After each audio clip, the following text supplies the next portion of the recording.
제2절 뜻 성사에 대한 예정 창조 원리에서 이미 밝혀진 바와 같이 하나님의 창조 목적은 인간이 그 책임 분담을 완수함으로써만 이루어지도록 되어 있다. 따라서 이 목적을 다시 찾아 이루시려는 복귀 섭리의 뜻은 절대적이기 때문에 인간이 관여할 수 없으나 그 뜻 성사에는 어디까지나 인간의 책임 분담이 가담되지 않으면 안 되는 것이다. 그러므로 아담과 해와를 중심한 하나님의 창조 목적은 사실상 선악과를 따먹지 않는 것으로 그들에게 맡겨진 책임 분담을 그들 자신이 완수함으로써만 이루어지게 되어 있었던 것이다. 따라서 복귀 섭리의 목적을 이루시는 데 있어서도 그 사명을 담당한 중심 인물이 그 책임 분담을 수행함으로써만 그 뜻은 이루어지는 것이다. 예수님도 구원 섭리의 목적을 완성하시기 위하여는 유대인들이 그를 절대로 믿고 따라야 할 것이었는데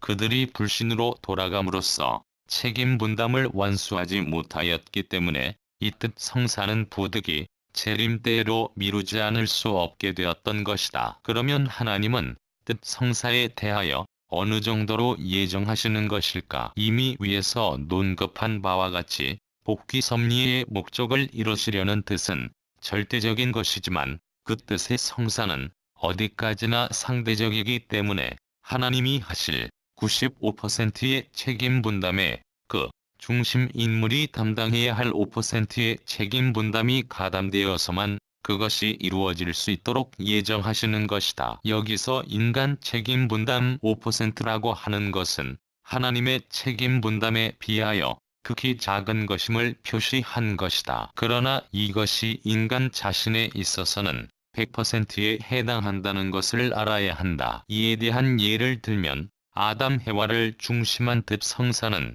그들이 선악과를 따먹지 않는 것으로 책임 분담을 완수함으로써 되어지도록 예정하셨던 것이다. 노아를 중심한 복귀 섭리도 노아가 방주를 제작하는 일에 충성을 다하는 것으로 그의 책임 분담을 완수함으로써 그 뜻이 이루어지도록 예정하셨던 것이다. 그리고 예수님의 구원 섭리도 타락인간이 그를 메시아로 믿고 따르는 것으로 책임 분담을 완수함으로써 비로소 그 뜻이 이루어지도록 예정되어 있었던 것이다. 그러나 인간들은 이 작은 책임 분담마저 감당치 못함으로써 하나님의 복귀 섭리를 연장케 하였었다. 한편 또 야고보서 5장 15절에는 믿음의 기도는 병든 자를 구원하리니라고 기록되어 있고 마가복음 5장 34절에는 내 믿음이 너를 구원하였으니라고 하신 말씀이 있으며 마태복음 7장 8절에서는 구하는 이마다 얻을 것이요